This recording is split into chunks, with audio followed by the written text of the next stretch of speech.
Welcome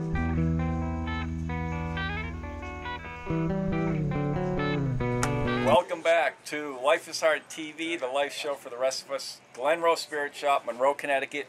Here again with Larry Cass. Today first of all, happy St. Paddy's Day.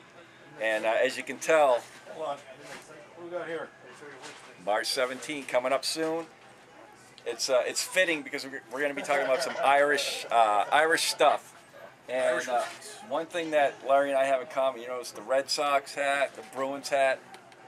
We'll get a couple hits for that. We're excited about baseball season here in New England. We're kind of in Yankee country, which is disturbing a little bit, but hey, we'll get by. We can do it with our Irish whiskey friends. Excellent. So today it's Irish whiskey. Happy St. Paddy's Day. Let's talk to Larry and see what we have here. All right, well, thanks for coming over, Dave. Anytime.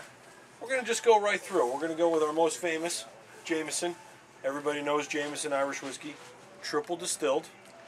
And Roy, triple distilled, what's that tell me? Distilled 3 times. All right. They also have a special reserve, 12-year-old. So they're actually aging it like a single malt, which is kind of cool. So they can't really lie about that. Right next to it, Redbreast, another 12-year-old. Great producers out in Ireland. We're going to zip on over to Bushmills, another very, very famous Irish whiskey. That one's triple distilled. And then they take their Black Bush Irish whiskey, and this is actually taken into sherry casks. So it's been 6 months, maybe a year, in sherry casks, just imparting some nice vanilla notes, some beautiful tones to it. Okay, here's where I could maybe ask a question, because I think when you're talking about Jameson, I thought of it. Blended versus single malt, the 12-year-old is single malt, the Jameson? Nope, this is a blend. Okay, Yep. What's the difference between a blend and a single malt? I've heard people, people who are Scotch connoisseurs, so to speak, would only ever drink single malt. Well, because it's coming from one particular area. You know, the beauty of blending,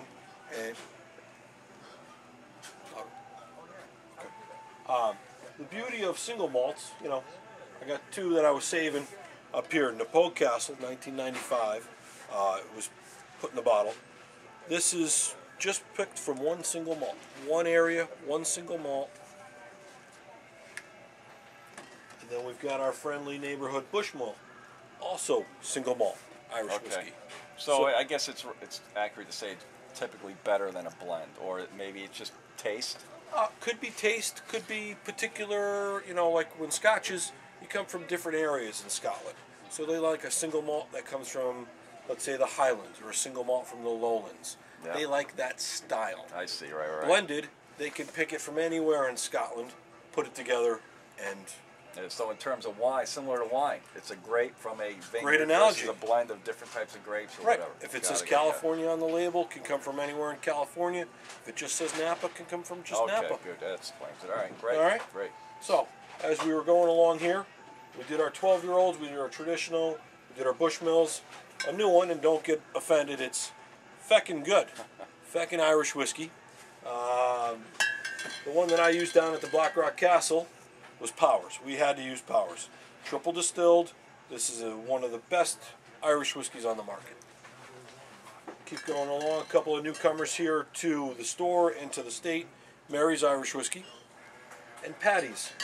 Paddy did such a good job. He would go around, and this was from an old distillery. He kept going around. His first name was Paddy. And they kept ordering. The bars kept saying, well, send me another case of Paddy's. This wasn't the name. They had changed the name almost 100 years later. Because they kept ordering Paddy's whiskey. Tullamore Dew, another triple distilled.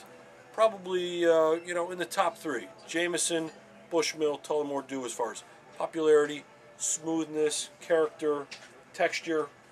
And then we've got some of the little sleepers that we bring in. Here's an Irish whiskey for under 20 bucks. Wow. You know, you really can't beat the quality.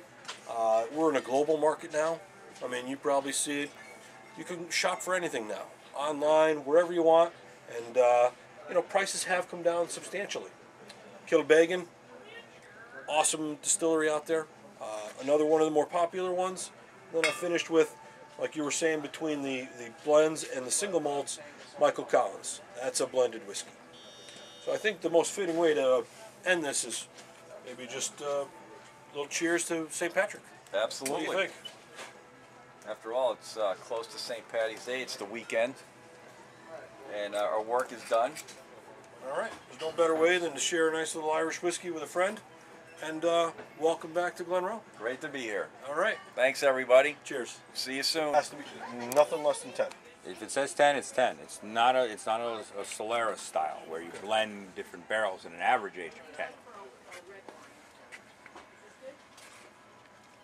Hopefully that wasn't caught on camera. Hopefully that wasn't caught on